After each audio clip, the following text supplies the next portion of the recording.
بالله من الشيطان الرجيم بسم الله الرحمن الرحيم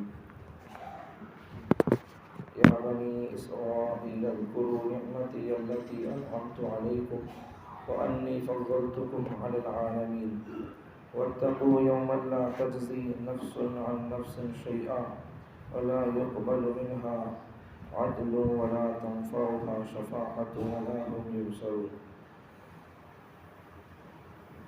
اے بنی اسرائیل، یاد کرو میری اس نعمت کو جو میں نے تم پر کیا ہے، اور میں نے تم کو زمانے والوں پر فضیلت اور عزت بخشی ہے، اور ڈرو اس دن سے جس دن کوئی آدمی کسی آدمی کے کچھ بھی کام نہیں آئے گا، اور کسی کی طرف سے فدیہ اور بدلہ اور معاوضہ قبول نہیں کیا جائے گا، اور کسی کے بارے میں شفاعت کرنا اس دن فائدہ نہیں دے گا، اور کسی آدمی کے لیے وہاں کوئی بھی مدد کرنے والا نہیں ہوگا۔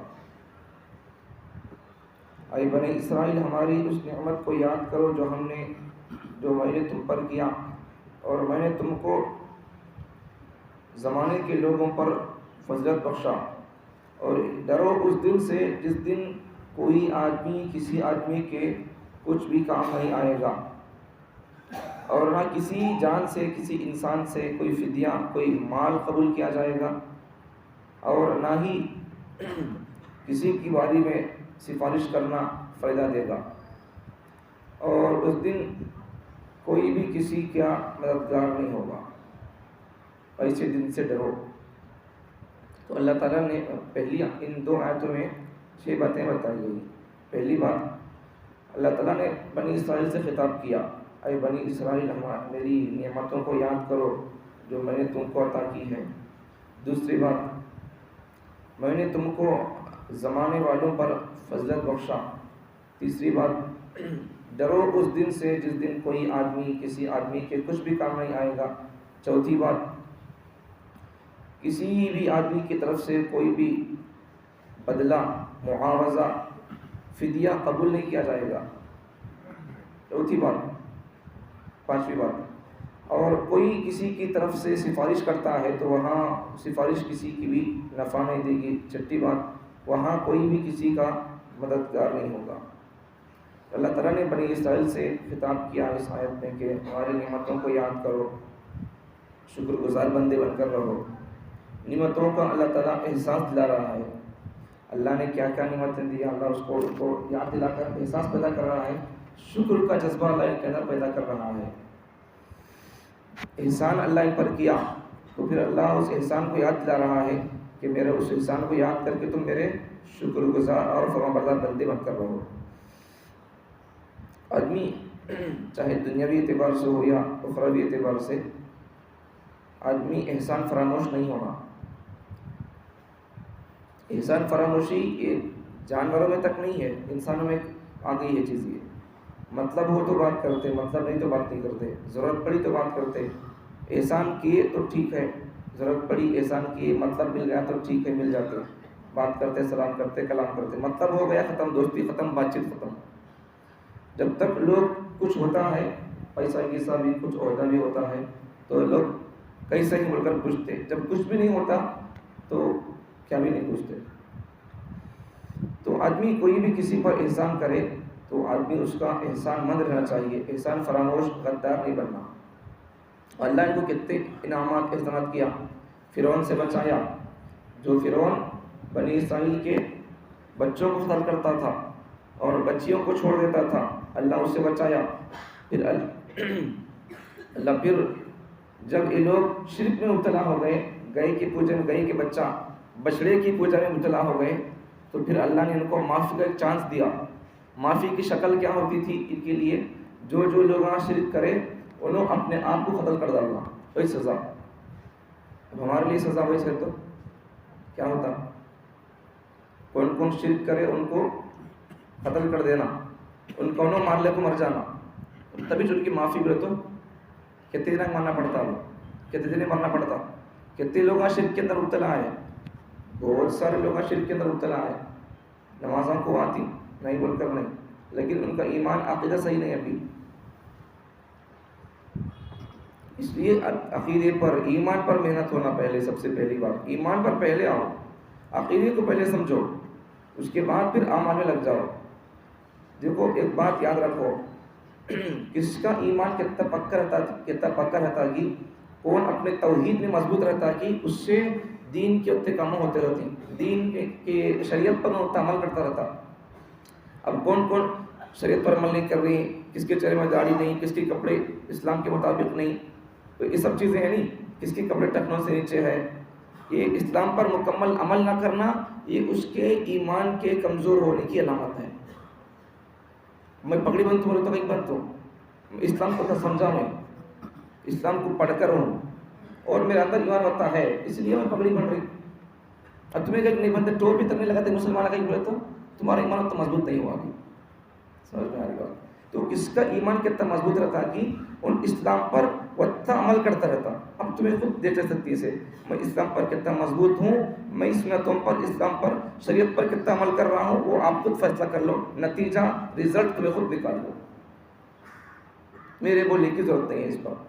تو آدمی کو چاہیے کہ آدمی پہلی بات تو اس آیت سے اللہ تعالیٰ نے احسان فراموش نہیں بننا.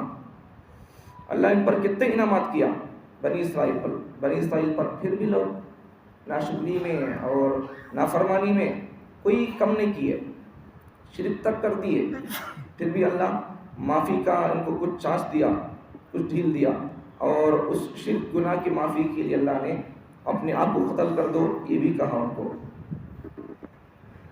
تو اللہ کا ہمارے اوپر کرم کہ اللہ گناہ کرتے جاتے ہیں پھر بھی اللہ فوراً اس امت کے لیے سزا نہیں رکھا. ہاں ایک زمانہ تھا کہ لوگوں کو اللہ تعالیٰ گناہ کرنے پر سزا کچھ دنوں کے بعد ملتی تھی. پہلے امتوں کے زمانے میں کوئی آدمی گناہ کرتا تو اس کے گھر پر یا اس کے پیشانی پر نظر آتا تھا یہ آدمی فلاں گناہ کیا. لیکن حضور کے صدقے میں، حضور کے زمانے کے بعد کوئی آدمی گناہ کرتا ہے تو اسے فوراً سزا نہیں ملتی ہے. لیکن اب کا زمانہ ایسا ہے کہ اب اگر کوئی آدمی گناہ کر لیتا ہے تو اس کی سزا بھی آج کے زمانے کے حساب سے دیر نہیں ہو رہی ہے، جلدی مل رہی ہے، لیکن اسے محسوس نہیں ہو رہا. آج کا زمانہ گناہ کرنے پر فوراً سزا مل جاتی ہے. سمجھ میں نہیں آتا آدمیوں کو، کیسا سمجھ میں نہیں آتا بولے تو عبادتوں کی توفیق نہ ملنا، اسلام پر عمل کرنے کی توفیق نہ ملنا. اگر مرد ہے تو اسلامی تعلیمات پر عمل کرنے کو سے موقع نہ ہونا، سر پر ٹوپی نہ ہونا، چہرے پر داڑھی نہ ہونا، اسلامی لباس نہ ہونا، شریعت پر عمل نہ کرنا، یہ ساری چیزیں اس کی توفیق نہیں ہو رہی ہے. تو یہ سب گناہوں کا اثر اور نتیجہ ہے. اب ہماری گھروں کے ہوتے ہیں پردے میں نہ ہونا، باحیا باحجاب نہ ہونا، بابرقع نہ ہونا، دوسروں سے بات چیت نہ کرنا، یہ حیا شرم پاک دامنی اسلام اعمال کے اندر ہے بول کر گناہ کی سزا کے اندر نہیں آئے بھی وہ نہیں پردے سے ہٹ کر باہر آ رہی ہیں، ان سے سب سے بات کر رہی. تو یہ مطلب کیا؟ بے پردہ ہو جانا، بے حجاب بے نقاب ہو جانا، یہ اللہ کی سزا ہے. ہمیں سمجھتے نہیں اسے، ہمیں نماز نہیں پڑھ رہی تو ہمیں نہیں آ رہی یہ بات نہیں، ہمارے گناہ اتنے ہو گئے کہ اللہ ہماری صورت دیکھنا نہیں چاہ رہا. یہ اصل پوائنٹ ہے. ہمیں نہیں آ رہی، ہمیں نہیں بول رہی بول کر نہیں، وہ نہیں بول بولے تو ہی مر جاتا آدمی، نہیں بولے تو مر جاتا. موت آ گئی تو آدمی بچنا چاہتا. ہر ایک آدمی کو موت پسند نہیں ہوتی، لیکن پھر بھی جاتا نہیں جاتا، مرتا نہیں مرتا. میں نہیں بول رہا تھا بولے تو بول لے تب بھی مرتا، تو نہیں بول لیا تب بھی تو مرتا. سمجھ میں آ رہی بات؟ تو آدمی کو اعمال کی، نمازوں کی توفیق کا نہ ملنا یہ اس کے گناہوں کا اثر اور نتیجہ ہوتا ہے، نحوست ہوتی ہے. اللہ کی طرف سے ہدایت نہیں ملی وہ بات نہیں، اسے پہلے ہدایت کی فکر ہے تو پھر اللہ ہدایت دے ڈالتے ہیں. اسے خود فکر نہیں تو اللہ کو کیا ضرورت پڑی سی ہدایت دینے کی. سمجھ میں آ رہی بات؟ تو یہ ہمارے گناہوں کا نتیجہ ہے. جتنے لوگ نماز پڑھنے والے نہیں ان کو اللہ کی توفیق نہیں ملی ایسی بات نہیں. اللہ کی توفیق بھی ملتی. کب ملتی؟ اسے فکر ہو تو اللہ توفیق دیتے، اسے خود فکر ہے تو اللہ کو کیا ضرورت پڑی توفیق دینے کی، آنے کی. یہ اصل میں ہمارے گناہوں کا نتیجہ ہوتا ہے. ہمیں کوسے گناہ کرتا لیکن اتنے لوگ ہیں مسلمان، اس لیے ان کو اللہ توفیق نہیں دی نمازوں کو آنے کی. انٹرسٹ، نمازوں کا انٹرسٹ اللہ ان کے دل سے چھین لیا. ایک تو بات نہیں آنے والی نمازوں کو لوگوں کی وجہ کیا؟ انہوں اتنے گناہ کر ڈالے کہ اللہ ان کا چہرہ بھی دیکھنا پسند نہیں کر رہا، اتنے گناہ کر دیا. اب ان کو احساس بھی نہیں ہے میرے سے کیا گناہ ہو گیا، معافی چاہ لیں گے، توبہ کر لیں گے بول کر. نہیں، چانس نہیں. ان کے دل میں کوئی احساس پیدا ہو کر آ گیا، اللہ ان کے دل سے احساس بھی نکال لیا، اتنے گناہ کر لیے. تو اس لیے آدمی ہمیشہ روزانہ اللہ سے استغفار کرتے رہنا. ہمارے سے کب کون سا گناہ ہو جاتا معلوم نہیں. اس لیے آدمی چلتے پھرتے اٹھتے بیٹھتے استغفر اللہ پڑھتے رہنا. اس سے ہمارے سے کیا گناہ ہوتا معلوم نہیں. اللہ ہمارے وہ استغفر اللہ کی برکت سے گناہوں کو معاف کر دیتا. پھر اللہ تعالیٰ دوبارہ عبادت کی، نماز کی توفیق دیتا. ہمیں پوچھتے ہیں اللہ سے، گناہوں کو معافی نہیں چاہتے اور عبادت کی توفیق دے اللہ سے پوچھتے نہیں، تو پھر اللہ کہیں کو توفیق دیتا. اللہ کو ہماری نمازوں کی ضرورت ہے کیا؟ نہیں، اللہ ہماری نمازوں کی نعوذ باللہ بھوکا ہے. اللہ کو ضرورت نہیں ہماری نمازوں کی. پورے انسان مل کر اگر ابو جہل کے سر کا کافر بن گئے تب بھی اللہ کو کوئی فرق نہیں پڑتا، اور پورے انسان مل کر ابو بکر کی طرح وفادار بن گئے تب بھی کوئی فرق نہیں پڑتا. یہ نمازیں پڑھنا نہ پڑھنا یہ ہمیں پڑھے تو ہمارے لیے نفع، ہمارے لیے آخرت میں نجات. ہمیں نہیں پڑھتے تو بھی ہمارے لیے وہ نقصان. اس کے علاوہ اللہ کے ہمیں پڑھے تو اللہ پر احسان. دیکھ اللہ میں نماز کو آ کو پڑھ رہی، دیکھ عید کو ایک مرتبہ تیرے اوپر احسان کر رہی، اب تو دیکھ لے. کسی کی ضرورت نہیں اللہ کی، کسی کی نمازوں کی ضرورت نہیں ہے. نہ اللہ محتاج ہے ہماری نمازوں کا، نہ رسول اللہ ہمارے درودوں کے محتاج ہے. دونوں ذات انسانوں کے اعمال سے بے نیاز ہیں. اللہ کو ہماری عبادتوں کی ضرورت نہیں ہے، رسول اللہ کو ہمارے تذکرے رسول کے اور ان کے اوپر درود بھیجنے کے رسول صلی اللہ علیہ وسلم محتاج نہیں ہیں. بے نیاز ذاتیں ہیں وہ بھی. تو اگر ہم پڑھتے رہیں گے نمازیں، درود ہو تو ہمارے درجات اللہ بلند کرے گا، اللہ ہمارے حق میں نجات لکھے گا. تو عبادتوں کے کرنے نہ کرنے میں یہ اللہ تعالیٰ کی طرف سے فضل انعام ہوتا کب ہے؟ جب بندے کو اس کی فکر ہو، عبادتوں کی توفیق ملنا. عبادتوں کی توفیق پر بندہ دعا کر رہا ہے، اللہ تو مجھے عبادتوں کی توفیق دے، اللہم اعنی علی ذکرک و شکرک، یہ دعا. تو عبادتوں کی توفیق دے، عبادتیں مجھے کرنے پر تو مدد فرما، یہ دعا کا مطلب ہوتا ہے. اس لیے یہ دعا نمازوں کے بعد میں پڑھتے رہنا، اللہم اعنی علی ذکرک و شکرک و حسن عبادتی. یہ دعا کے اندر اللہ تو مجھے نمازوں کی توفیق دے، نماز پڑھنے میں تو میری مدد فرما، اسلام پر عمل کرنے میں، تیرا ذکر کرنے، تجھے یاد کرنے میں میری تو مدد فرما. تیری مدد کے بغیر اور تیری طرف سے توفیق کے بغیر میں کچھ بھی نہیں کر سکتا. اللہ میں خود نماز پڑھنا بول کر اگر چاہ کر آ بھی رہا ہوں تو وہ نہیں ہو سکتا. اگر تو چاہ لیا تو پھر میں اٹھ کر آ سکتا ہوں، اگر تو نہیں چاہا تو میں آ نہیں سکتا. یہ اللہ سے بندہ بولتا رہتا ہے اس دعا کے اندر. تو اللہ تعالیٰ نے بنی اسرائیل پر بہت سارے انعامات کیا، پھر بھی بنی اسرائیل سرکشی نافرمانی کا مبتلا تھی، اور اللہ ان کو چانس اور ڈھیل دیتا تھا. بہت سارے اللہ ان پر انعامات کیا، فرعون سے بچایا اور فرعون کو غرق کیا. ان کے اوپر اللہ تعالیٰ بغیر محنت کے آسمانوں سے اللہ ان کے اوپر روزی روٹی اللہ اتارتا تھا، من اور سلوا. پھر اللہ تعالیٰ نے اسی طرح ان کے اوپر پانی کی چشمہ جاری کیا، اور اللہ نے ان کو بہت ساری نعمت عطا کیا. لیکن یہ لوگ نافرمانیوں کے اندر جادو کا علم سیکھنے کے پیچھے پڑ گئے، شرک کے اندر مبتلا ہو گئے، رشوت لینے کے اندر مبتلا ہو گئے، سود کے اندر مبتلا ہو گئے، نبیوں کو قتل کرنے لگ گئے اور فرشتوں کو دشمن بنانے لگ گئے، جبرائیل کو دشمن بنانے لگ گئے. جبرائیل کو بھی اپنا دشمن سمجھ رہے تھے، اور نبی صلی اللہ علیہ وسلم کو یہ لوگ ہمارا چرواہا بول کر بولتے تھے. ہمارا نبی صلی اللہ علیہ وسلم کو تو ہمارا چرواہا ہے یہ بولتے تھے. یہ سب نافرمانیاں کرتے تھے. اللہ ان پر کتنی انعامات کیا، بٹھا کر آسمان سے اللہ روزی اتار کر کھلاتا تھا. لیکن پھر بھی یہ لوگ اللہ کا شکر گزار بندہ بن کر اللہ کی عبادت میں نہیں لگے. تو ہمارے لیے ان آیتوں میں پہلا سبق یہ کہ آدمی شکر گزار بندہ بن کر رہے اور اللہ کی عبادت میں، رسول اللہ کی اطاعت میں اپنی زندگی کا وقت لگائے. دوسرا سبق کیا، جب آدمی اللہ کی بات کرے گا، شکر گزار بندہ بن کر رہے گا، تو اللہ تعالیٰ ہم کو اللہ عزت عطا فرمائیں گے. اچھا، دوسری آیت میں پہلی بات. تیسرا سبق، یہ تو دو سبق ہو گئے. تیسرا سبق کیا ہم آج کے سبق سے، کہ آدمی قیامت کے دن سے ڈرتا رہے. اس لیے کہ قیامت کے دن کوئی بھی آدمی، کسی بھی آدمی کا کچھ بھی کام نہیں آئے گا. کچھ بھی کام نہیں آئے گا. اور کوئی بھی وہاں اللہ کے سامنے اللہ میں تجھے تسمہ دیتا ہوں، اللہ تجھے میں اتنے پیسے دیتا ہوں، تو اس کے بدلے میں تو مجھے جہنم سے آزاد کر کو جنت کا فیصلہ کر دے، یہ نہیں ہو سکتا وہاں. یہاں دنیا کے اندر کو تو پکڑ لیے، کیا تو بول لیے، کیا تو پولیس پکڑ لیا، کیا تو پوچھا، سب بھی ہیں، پھر بھی کیا کی پوچھتا ہے، رشوت پوچھتا ہے، فائن پوچھتا ہے، اسے کیا کہ مسکا لگا کو چلی جا سکتی. لیکن اللہ کو یہاں اللہ کو مسکا لگا نہیں سکتے. ان سب کو مسکا لگاتا، سب سے کون لگاتا مسکا؟ سمجھ میں آ رہی بات؟ وہاں کون کسی اللہ کو مسکا لگا نہیں سکتا. 100 روپئے اللہ سے پیچھے دیکھو، لے لے لے لے چھوڑ ڈال، جہنم سے بچا کے اللہ، یہ نہیں چلتا مسکا وہاں. ان سب کو مسکا لگانے والا اسے کون لگا دے مسکا؟ تو وہاں یہ نہیں چلتی. رشوت دے کر، فائن دے کر، چھپ چھپا کو ڈیکسا کے نیچے سے ہاتھ چھپا کو، یہ نہیں چلتا وہاں. یہاں کون عمل کر لیتا، وہاں آخرت کی تیاری کون کر لیتا، اسے راضی کرنے والے عمل کون کر لیتا، اسے مسکا لگانے کی ضرورت نہیں، اسے چسکا لگانے کی ضرورت نہیں، ڈائریکٹ اللہ اسے دیکھ کر خوش ہو جائیں گے. یہ بندہ میرے نبی کا فرمانبردار بندہ تھا، میری عبادت کرتا تھا، یہ بندہ موحد تھا، توحید میں پکا تھا، اب اسے مسکا لگانے کی ضرورت نہیں اور اسے چھپنے چھپانے کی ضرورت نہیں ہے. چل بندے تو مجھے راضی کر لیا، بس اب میں تجھے راضی کر دوں گا. اللہ اس کے لیے جنت کا فیصلہ اور جنت کے اللہ سے سرٹیفکیٹ سیدات کے اندر اللہ دے کر اسے عزت کے ساتھ اللہ اسے جنت کے اندر بھیج دیں گے.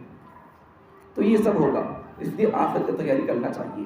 وہاں کوئی فدیہ، کوئی معاوضہ، کوئی بدلہ کام نہیں آئے گا. اسی طرح کسی کی سفارش کام نہیں آئے گی وہاں پر.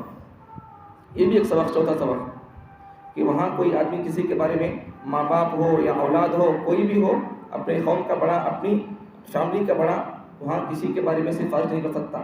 چھوڑ اللہ، ہمارے خاندان کے اتنا ہی ہو، ہمارے گھر کے اتنا ہے، چھوڑ اللہ، کیا ہوتا ہے اللہ، ایسا بول کر وہاں اللہ کو سفارش کر کو، ریکمنڈیشن کر کو اللہ کے عذاب سے چھٹکارا دلا نہیں سکتے. چھٹکارا پانے کے لیے عمل کر لینا. یہاں عمل کر لیے تو پھر ہمارے اعمال وہاں ساتھ دے کر ہمارا اللہ کے دربار میں ہمارا قرآن پڑھنا وہاں اللہ سے حجت کر کے، اللہ سے باتیں کر کے جنت میں لے جانے کا ذریعہ بنے گا. ہماری نمازیں اللہ سے بات کر کے ہم کو جنت میں پہنچائے گی. ہمارا ایمان اللہ سے بات کر کے، ریکمنڈیشن کر کے جنت میں لے جانے کا ذریعہ بنے گا. یہاں اعمال ہی نہیں ہے اور ایمان پر مضبوط نہیں ہے بندہ، تو پھر کچھ بھی کام نہیں آئے گا. دیکھو آخری بات، 5واں سبق کیا؟ وَلَا هُمْ يُنصَرُونَ. وہاں کوئی بھی آدمی کسی کا مددگار نہیں ہوگا.